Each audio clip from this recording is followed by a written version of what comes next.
SB News 24 TV।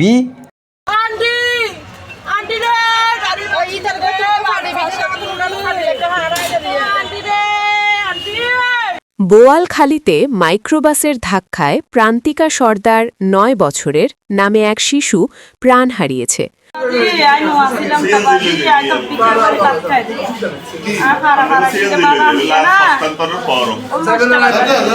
তোর কি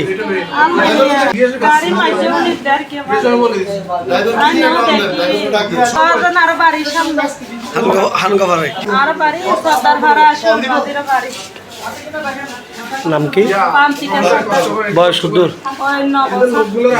মঙ্গলবার ১৩ জানুয়ারি সকাল 10:30টার দিকে উপজেলার কানুন গোপাড়া এলাকার উত্তর সর্দারপাড়ায় এ দুর্ঘটনা ঘটে।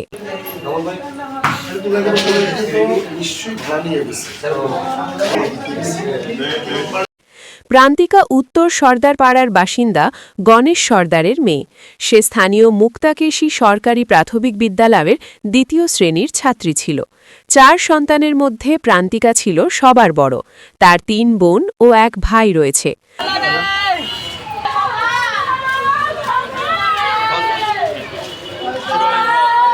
প্রান্তিকার মা পান্না সর্দার জানান, সকাল 10:30টার দিকে বাড়ির পাশের রাস্তায় দাঁড়িয়েছিল প্রান্তিকা। এ সময় দ্রুতগতির একটি মাইক্রোবাস তাকে ধাক্কা দিলে সে ছিটকে পড়ে গুরুতর আহত হয়। দুর্ঘটনার পর চালক গাড়ি নিয়ে দ্রুত ঘটনাস্থল ত্যাগ করে। বোয়ালখালী উপজেলা স্বাস্থ্য কমপ্লেক্সের জরুরি বিভাগের চিকিৎসক ডাক্তার রাবেয়া খাতুন জানান, সকাল 11:30টার দিকে প্রান্তিকাকে হাসপাতালে আনা হলে চিকিৎসকরা তাকে মৃত ঘোষণা করেন। তাকে মৃত অবস্থায় হাসপাতালে আনা হয়েছিল। বোয়ালখালী থানার officer in-charge OC Mohammad Mahfuzur Rahman বলেন, পুলিশ ঘটনাস্থল পরিদর্শন করেছে। সিসিটিভি ফুটেজ সংগ্রহ ও পর্যালোচনার মাধ্যমে ঘটনার সঙ্গে জড়িত গাড়ি ও চালককে শনাক্ত করে আইনের আওতায় আনা হবে। SB news 24 TV, Boalkhali, Chittagong.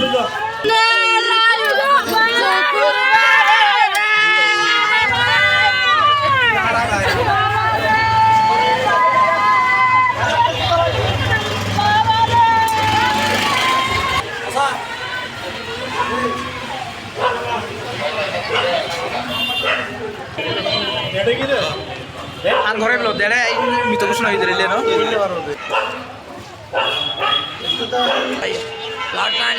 Medical গই সাতকানে আলাপ